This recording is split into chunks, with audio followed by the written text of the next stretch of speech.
Hey everyone, welcome back to the YouTube channel, the Gentleman's Agreement Podcast, and again, welcome back to my Draftkings and betting series. I just want to say thank you for the support on the last episode. As you can see right here, it is the most recent video we put out. It's doing really well so far, view-wise, compared to how long it's been out and our other videos. It's probably going to end up being our second most viewed video of the first 5, so really appreciate all of the support. Again, like we said on the first episode back 3 weeks ago, it's not about the views for us. This is just stuff that we were going to do anyways, talking Call of Duty amongst each other, and we always just wondered why not create a podcast or YouTube channel around it. And if we get views, we get views. If we don't, we don't. We're going to do it anyways. And, it's something that we really enjoy doing regardless. So, again, I appreciate the support. So before I get too much into the analytical stuff for the Call of Duty slate this week, I just wanted to mention this. On the first episode, when we were really going in depth on the settings for DraftKings Call of Duty, I was really putting a lot of focus on this right here. So last week, before that first slate started, this line basically read that winning players, focused on the word winning players would be the only players that would get the bonus if their team would sweep, or that would be eligible for these bonuses right here. So winning players are still the only players that get this match sweep bonus. But if you are a losing player and you get swept, you're not going to play the second hardpoint. But now they are awarding the losing players that plus 20. And also the same for this. If the map goes 4, or if the series goes 4 maps, meaning the second Search and Destroy does not get played, the losing players also get the plus 5 now. Let me just read this right here real quick, just to make it more clear, I guess, from DraftKings wording. Players will accumulate bonus points for winning a best of series early as follows. Every hardpoint game played or not played by all active players. So it's a little tricky how that's worded, by all active players. Last week that read as by winning players. By all active players plus 20 points, yada, yada, yada. When it got more into the weekend slates, they put a alert on the lineups page saying that they changed this. So I just wanted to bring it up. I still don't think that changes too much, but it was something that changed, so I thought it would be relevant to bring up. So going into the first series that we have the Florida Mutineers versus the LA Guerrillas. And just wanted to bring up my statistics here that I track right now. Through the series that they played last weekend and then the preseason, Florida Mutineers are 3-5 in their map count, so their overall maps played record, and then the LA Guerrillas are 6-6. When we look at hardpoint, meaning maps 1 and 4, the most important mode for daily fantasy scoring, right now Florida is 1-3. And then the LA Guerrillas, where are they? They are 3-1. This can be a little deceptive, I think. When we look at the skill on these teams and the ceiling that these players have, I do think Florida in the long run will be the better hardpoint team. But right now, LA Guerrillas are doing fine in that mode. When we look at Search and Destroy, Florida Mutineers are 2-1. Search and Destroy is probably the least notable mode of the 3 game modes for scoring, but Florida Mutineers so far are decent at it. Very small sample size, but just thought I would point all this stuff out. The LA Guerrillas are 3-2 in this game mode, and then in Control, which is the second highest scoring game mode of the 3, the Florida Mutineers are 0-1, and the LA Guerrillas are 0-3. So this is something I think is pretty important in this series, is that Florida is very, they're not, very good is not the right word. They're, as of right now, much better in this mode than the LA Guerrillas are. And I think that kind of points towards them also being good at hardpoint. So hardpoint and Control being the respawn modes. I think Florida being decent enough in Control points to, the arrow pointing up for them in hardpoint. And when we look at these statistics right here, courtesy of GG Breaking Point, they're a really good website for Call of Duty news, analysts, stuff like that. LAG has been decent so far in hardpoint statistics. So this right here is their kill-death ratio for the individual players: Apathy, Assault, Silly, and Vivid. Oh, This refresh on me super weird. I don't know why I just went to LAT. But yes, so this team so far hasn't been playing too bad in the respawns, if it ever wants to change for me. I guess it's not going to change. But the LA Gorillas so far are a decent team in respawns, which is kind of surprising. And then Florida, I think I still have belief in them as a respawn team, but we'll see how it goes in this series. When looking at the betting odds, Florida is tied, or yesterday they were tied for the largest favorite on the slate, but now they are the largest favorite on the slate at minus 500. Vegas slash Bovada think the series is very likely to be a 3-1, meaning, going off the minus 1.5 spread for Florida, that means that it would have to be a 3-1 or 3-0 for Florida to cover that. So with all of that stuff said, I really like targeting Florida players this slate. And here's why. When you look at players like Apathy is a player who can put up big number games for you, but he's very flaky. He's very inconsistent in how he performs.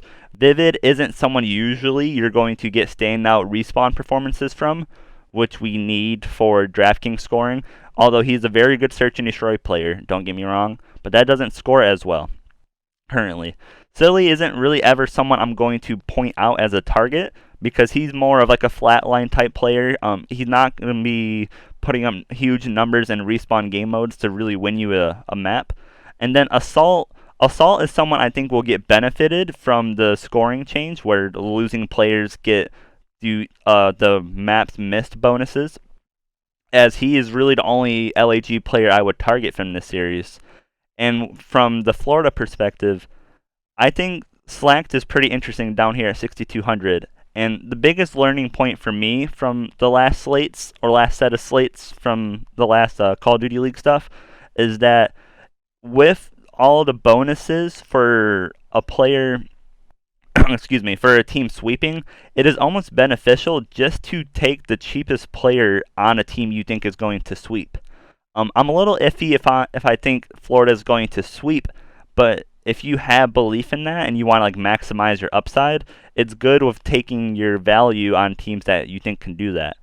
So, for example, Dallas played Seattle on the slate last week, and Crim6 was, I think, high 5,000s, low 6,000s, and he ended up being one of the best performing players on that slate because he got all the crazy bonuses for the sweeps, and he played relatively well to the standards you would have for him. So, from the LAG side of things, Assault is about the only player I would be super interested in, and super is kind of putting it over, exaggerating it a little bit. And then from Florida, I really think you can take anyone. Neptune is really high price for me. Let's see if this page will upload or refresh for me, just so I can show you his statistics so far. So yeah, he has the highest kills per 10 minutes in Hardpoint, which is like a decent stat to look at. It just shows how active he is. And then he also has the best KD for Florida right now. But I think these things will start to flip. Skies played very poorly in their last series, and he, to me, is the most talented player on this team. So I expect that to flip around very soon. And then Awakening did well in Control. He had a 1.28 KD, a 0.87 in Hardpoint, which I expect to come up in this series. So the guys I like the most are Awakening and Skies, which is how I usually feel about this team. And then Slacked, I don't hate adding Slacked at all to really any team you feel like you need to find value on. And he is, if I just go to the overall prices on the slate, he's the fourth cheapest person on the slate. And of these teams right here, maybe outside of Parasite you could say, but of these players right here, his team has the highest chance of sweeping for sure. And then we look into the team spot real quick. Florida, I think, is the second most expensive team on this slate, if I'm not mistaken. Okay, never mind, the first. But yeah, they're up there, deservedly so. They're minus 500. I think would I play? Nah, I wouldn't really play the Gorillas unless you were MMEing, mass multi-entering with a ton of lineups. But yeah, I think Florida is like, if you can get them into your lineup, great. If not, we have better options, or potentially better options later on in the slate. So the Optic Gaming versus Toronto series. Let's see right here. Overall map count, Optic Chicago is 8-3 so far this season. Toronto is a surprising 5-3, way better than a lot of people would have thought. Just going through this quickly. Where's Optic? Optic is 3-1 in hardpoint, and Toronto is a very surprising 4-0 with a strong plus minus of 70 points. Again, the winner in this map or this mode is the first team to 250 points. So them being plus 70 along with Optic means or indicates to me that they're very strong hardpoint teams, and I think that's true when you watch their gameplay. So teams that appear on paper so far, again, small sample, but teams that appear on paper so far to be pretty even in hardpoint. Now, when we look at Search and Destroy, both of these teams have struggled pretty badly so far in Search. Toronto being 1-2, Optic being 2-2, which is pretty below their standards for where you would expect them to be. I would give Optic the upper hand here, though, in Search and Destroy, even though they have a worse differential, just because historically the players that they have in Search and Destroy on their team are just much better than Toronto's. Then looking at Control, Optic is a very strong 3-0, plus 1.6 on the differential, and the winner in Control is the first team to 3 rounds. So being over 1 round on your differential is great. Toronto have yet to have won a control map, so this series pretty firmly favors Optic. And I would honestly say Optic is, to me, would be more of a favorite against Toronto than Florida would be versus LAG. And for some reason, it's not lined up like that. Optic is only minus 280. And then we look at the team spots here. Optic is only 3,200, and I think they'll probably be the highest owned team on the slate just because of everything I said, as well as Optic having the biggest fan base. We saw on the first slate, Optic was the highest owned team. Makes sense. If you know about the Call of Duty community, you know how crazy people go for Optic. Definitely the biggest fan base in the scene as of right now. Toronto, I would probably avoid at 2,400. I really don't see them winning this series, and you really, obviously, it makes sense. You want to target the teams that have a high likelihood of winning. So when looking at the players, let's look at Optic first. Formal is someone who stood out to me very heavily. Let me pull up their stats. So Formal right now has a 1.24 KD in hardpoint, although he does have their lowest kills per 10 minutes, so it makes his performance kind of fragile because the lower amount of engagements you get in a game, engagements being kills plus deaths, the lower ceiling you're giving yourself, and it makes your floor a little bit shakier. But I think he could definitely hold a number around this for the long term.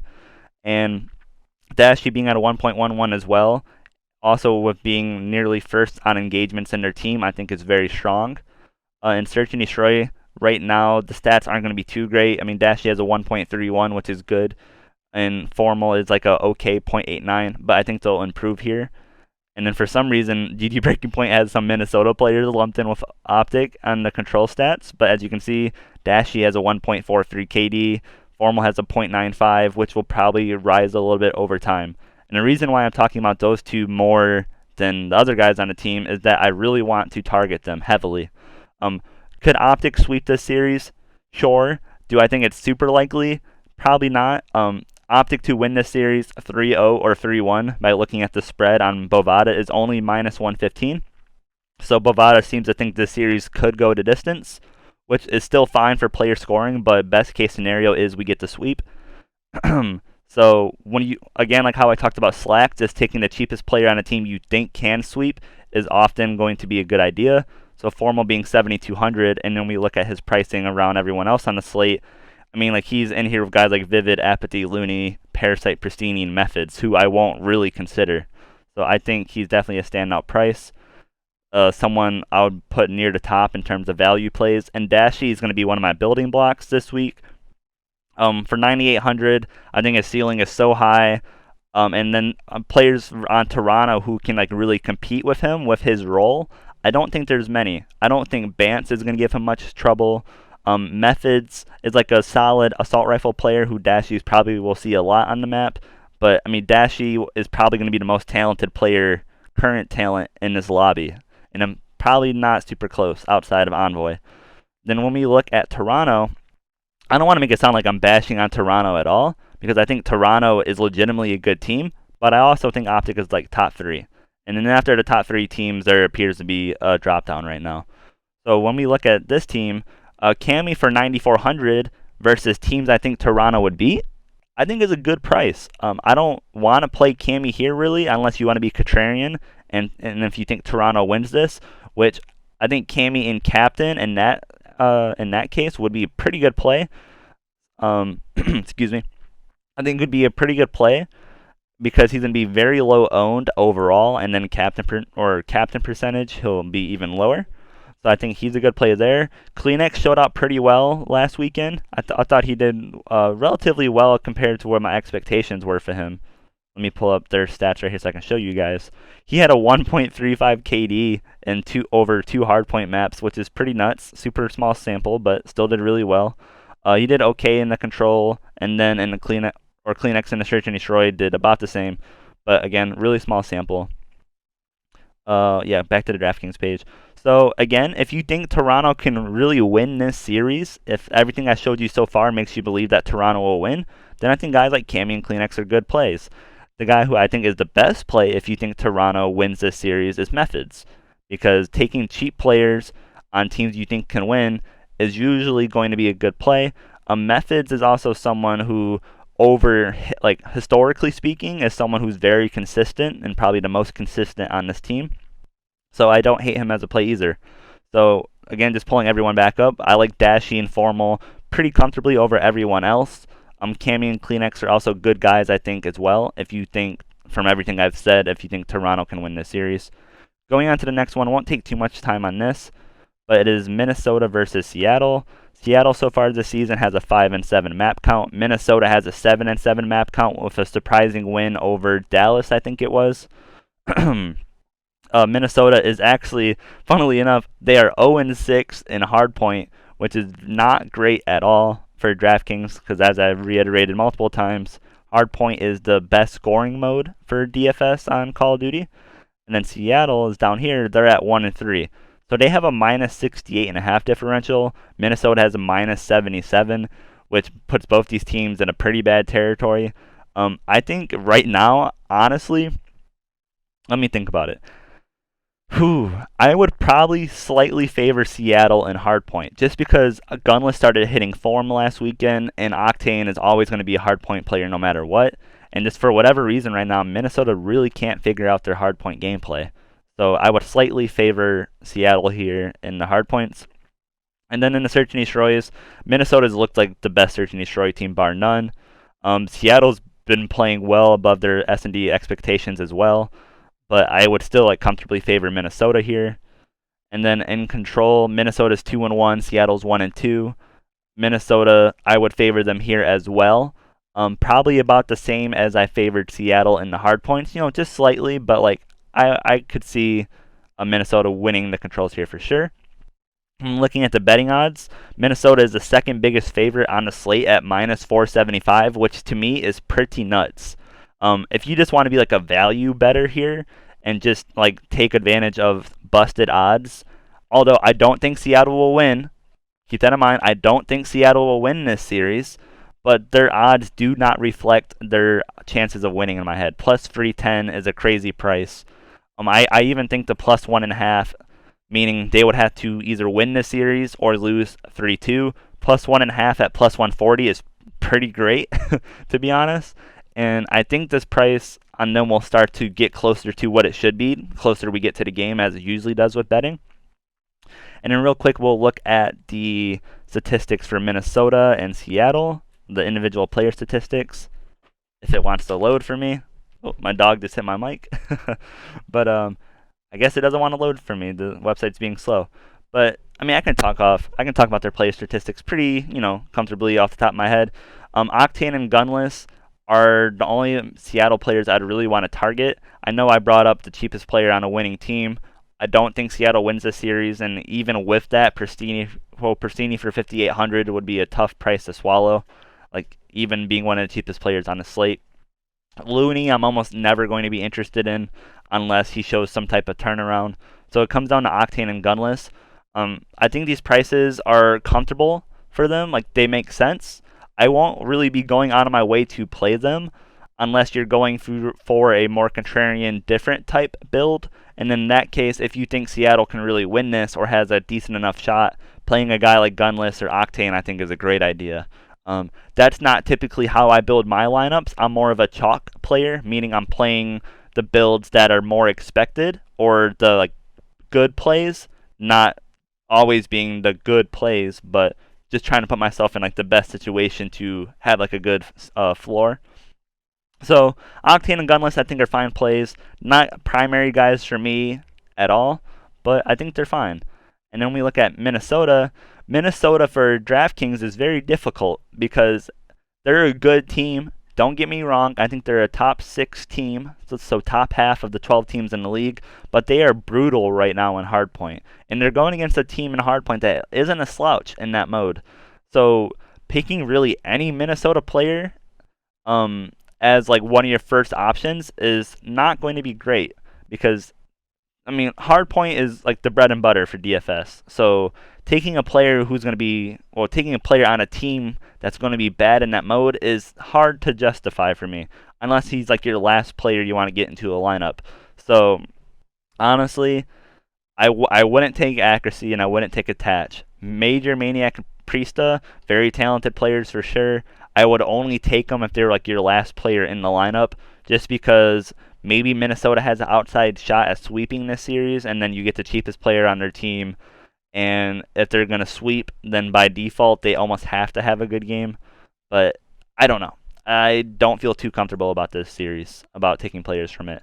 Looking at the series pricing, Seattle Surge for 2,200 is kind of interesting if you just kind of want to punt at the position, or basically punt meaning you're going to take someone or a team who's very cheap and just accept that you're probably not going to get a lot from them, but it allows you to open up the rest of your lineup salary wise.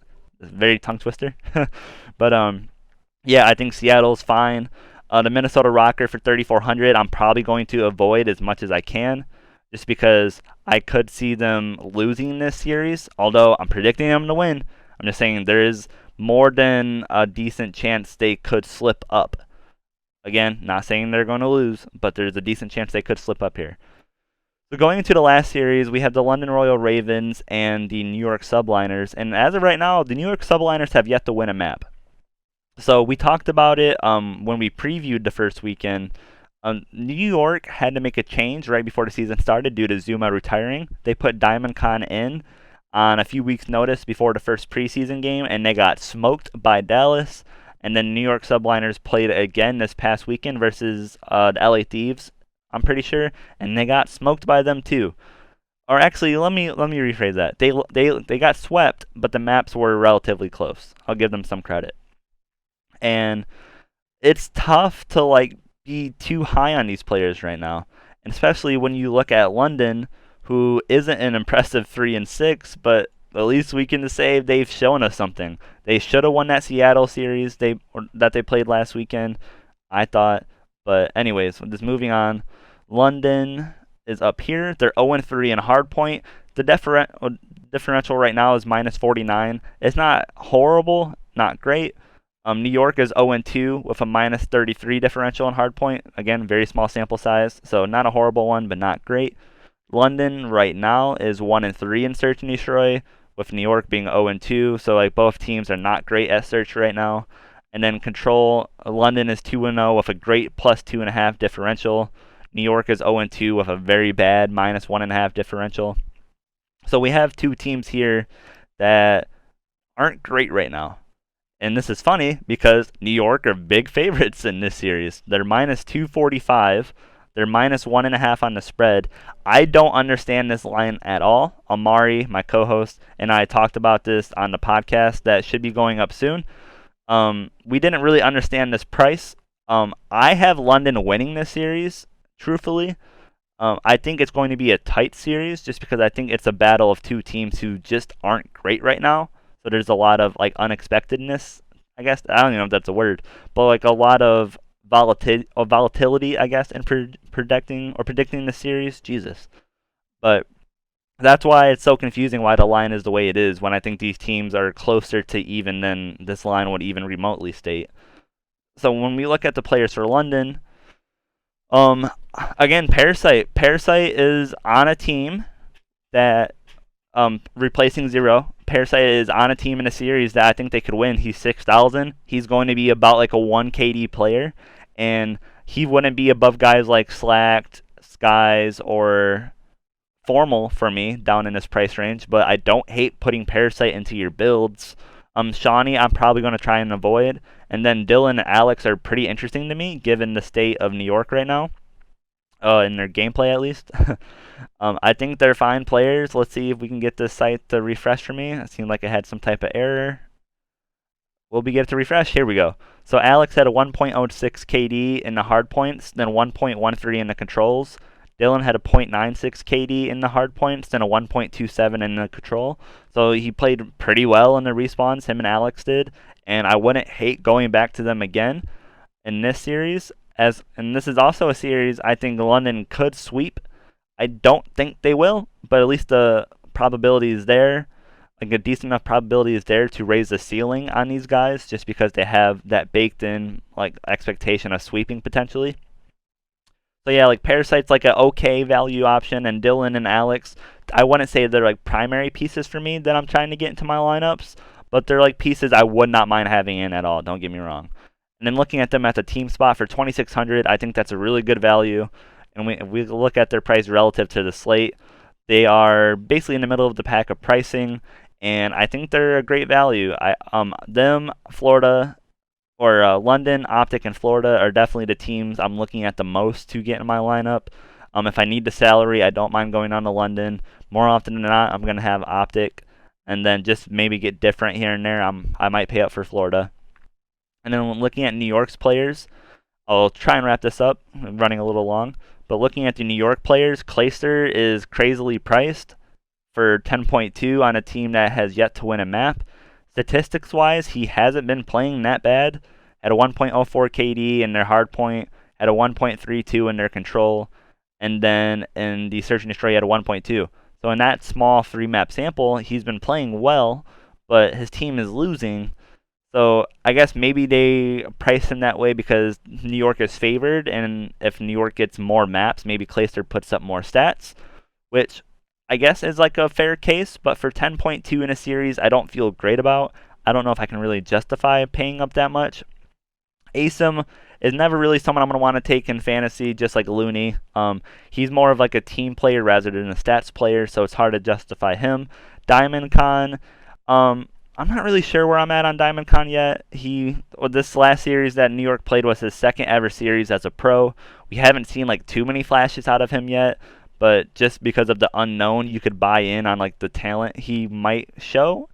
I don't know, it's kind of tough on him. I would probably avoid him more often than trying to put him in my lineups. Mac in Modern Warfare, the last Call of Duty game, was one of the best players statistics-wise, or individual statistics-wise. He played horrible in their last series. I don't know if it just isn't his game, and if he doesn't feel comfortable with it right now or with his team. But if we saw Mac last season, 8,000, we would be playing him every time, even if he was in a series that we thought he would lose. So just with that being said, knowing he has that level of raw talent, for 8,000, I don't hate him at all for tournaments or where you're trying to be a little bit more contrarian. He won't be a primary play for me. He probably won't even be someone I try and look towards as a secondary play. Actually, I might. He's in that same price range as like Priest on Major Maniac in Minnesota. So he's going to get lumped in there when you're trying to find someone in that price range. He probably has the most upside of these three guys here. Actually, I'll take that back because Minnesota could sweep that series, which I don't think New York can do. So like he's a fine play, I guess, in this range. And then, yeah, Clayster, I mean, is what it is. Not really looking to play him. And then New York for 3,000, I'm going to avoid. I'm not going to look at getting them into my lineups at all. And so I'll show you guys a little like teaser lineup I built. This isn't a lineup I'm planning on staying with. Play it at your own risk. I might have a totally different main lineup by tomorrow before the game start. But like I was talking about earlier, I really like trying to get Florida in there, especially with Skies and Awakening as my captain. I got Dashy and Formal in there. I really hyped them up when I talked about Optic. And then Priesta just happened to get in because he's in this weird price range for me. I could probably take Optic out to get Florida and then have a little bit more money to spend, even adding a third Optic player or looking to add someone like Assault or I don't know, like Envoy probably fits fine. So like this lineup right here could be something I play again. play this at your own risk. I'm not really here to give lineups. I'm just showing a dummy lineup I made with other players I talked about. So yeah, I guess we'll save it for now. So just going back, recapping everything, we addressed the scoring change, went over all the games. I thought I wanted to get it in depth as possible, just to make sure everyone's comfortable with all of these teams, trying to get everyone's knowledge up. And yeah, so again, thanks for listening. Going to keep releasing these weekly or whenever there's matches in the following days, as long as DraftKings keeps releasing these salaries. So I hope you guys enjoy it. I hope you guys learned a little bit, and yeah, enjoy.